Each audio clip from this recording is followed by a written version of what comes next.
Com podem definir el Sant Jordi? Escriptors i escriptores responen a la pregunta de l'Illa dels Llibres sobre la seva definició sobre Sant Jordi.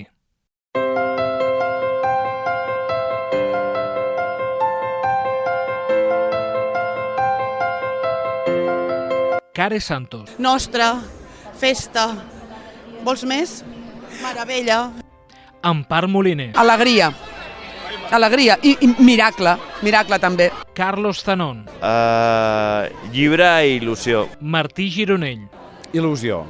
És un dia il·lusionant, o sigui, veus il·lusió als ulls dels escriptors, de les autores, evidentment, dels llibreters, dels lectors, veus il·lusió abans i després de la pandèmia. Jo crec que sempre és una constant i és una característica que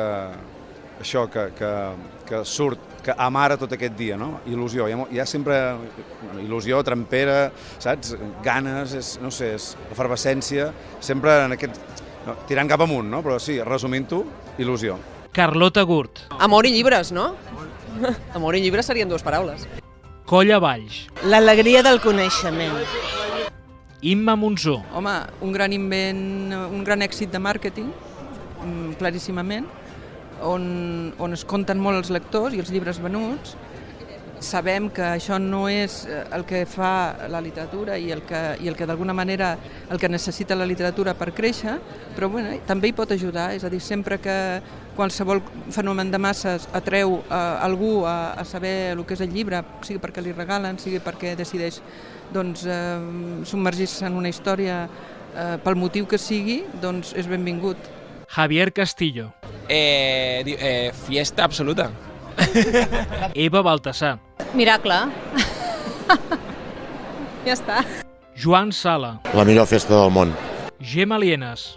Una festa entusiasta i catalana. Lolita Bosch. Llibre i roses. Llibre i roses. Clàssic, no? Clàssic. Mar Bosch. Festa i més festa. Pilarín Vallès. Esclat d'autenticitat, potser. Salvador Massip. Home, la fàcil és llibres i roses, però per mi és l'entusiasme, no? L'entusiasme d'estar al carrer, de sortir, de moure's, i l'alegria de comprar llibres i de conèixer els teus autors preferits i tot això, per això per mi és fantàstic. Vicenç Villatoro.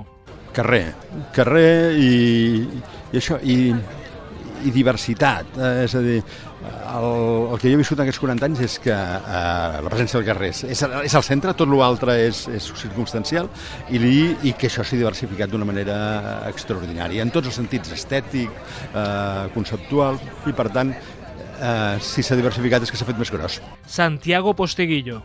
La fiesta de la lectura. Sebastià Portell. Diria dues, festa i retrobament. Sergi Balbel. Jo diria cultura i bellesa, en B alta. Julio Ricardo Trigo. Un ras de llum. Montse Barderi. Vida i lletres. Vida i lletres. Vicenç Llorca.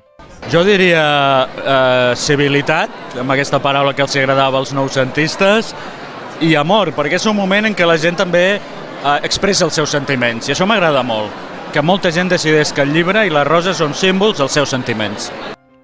Rafael Nadal. Vida, és la festa de la vida, perquè s'ajunta tot, no? Venim de l'hivern, d'estar més tancats amb nosaltres mateixos i a casa, i tot de cop hi ha aquest esclat de vida, la natura brota, nosaltres sortim al carrer, ens trobem, ens saludem, xerrem, vivim intensament els uns amb els altres.